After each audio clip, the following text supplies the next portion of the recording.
সম্মানিত ভিউয়ার্স, আসসালামু আলাইকুম।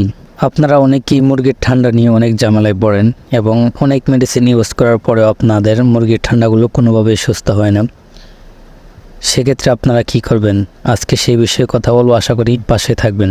সম্মানিত ভিউয়ার্স, আপনাদের মুরগির বাচ্চাগুলোকে যদি আপনারা সবসময় ঠান্ডা মুক্ত রাখতে চান এবং ঠান্ডায় আক্রান্ত হয়ে গেলে ভালো মেডিসিন দিয়ে ডোজ করেন, ইনশাল্লাহ আপনার মুরগির বাচ্চাগুলো সুস্থ হয়ে যাবে।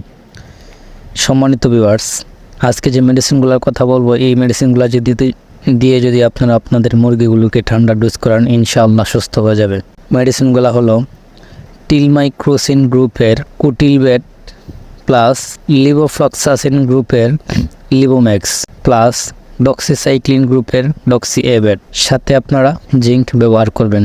এই তিনটা মেডিসিন একসাথে অ্যাড করে যদি আপনারা আপনাদের মুরগিগুলোকে একটি ঠান্ডার ডোজ করিয়ে দেন, ইনশাআল্লাহ যত